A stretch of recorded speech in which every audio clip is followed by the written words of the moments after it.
गेले काही दिवस मुंबईमध्ये गणेश मूर्ती विसर्जनावरून मोठा वाद सुरू आहे। अशातच मुंबईतली गणेश मूर्ती विसर्जनाची आकडेवारी एबीपी माझाच्या हाती लागली आहे। मुंबईच्या गणेशोत्सवात समुद्रात दरवर्षी हजारो टन वजनाचं प्लास्टर ऑफ पॅरिस जात असल्याची बाब यातून समोर आली।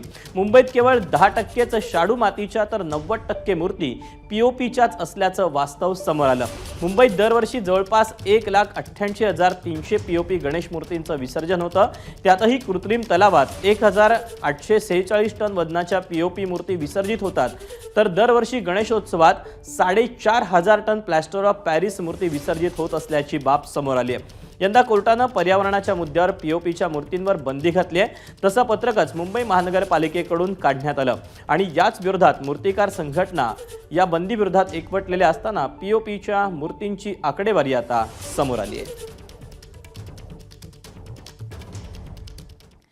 दरम्यान मुंबईतल्या गणेश मूर्ती विसर्जनाची ही आकडेवारी नेमकं काय सांगते त्यावर एक नजर टाकूया।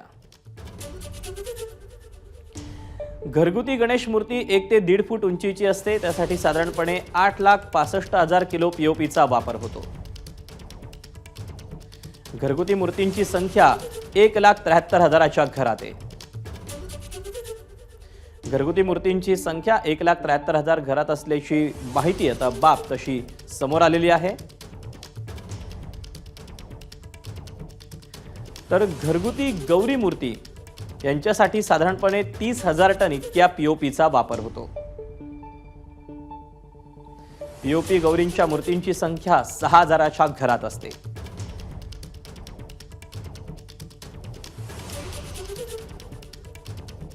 तर सार्वजनिक गणेश उत्सवातली मूर्ती साधारणपणे 15 फुटापर्यंत असते आणि या मूर्तींसाठी तब्बल 37,20,000 टन इतका पीओपीचा वापर होतो।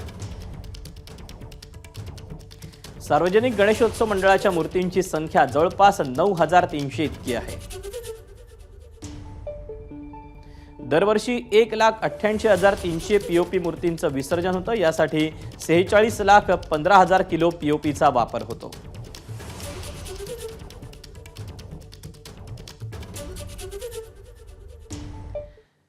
दरम्यान या सगळ्या वादाच्या पार्श्वभूमीवर पीओपी मूर्तींच्या संदर्भात मंत्री आशिष शेलार नेमकं काय म्हणतात आपण पाहूया।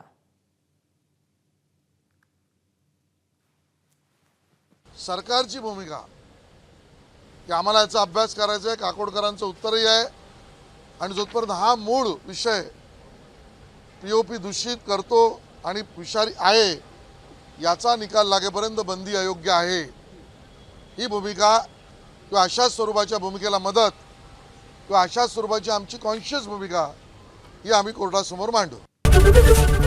एबीपी माझा, उघडा डोळे बघा नीट।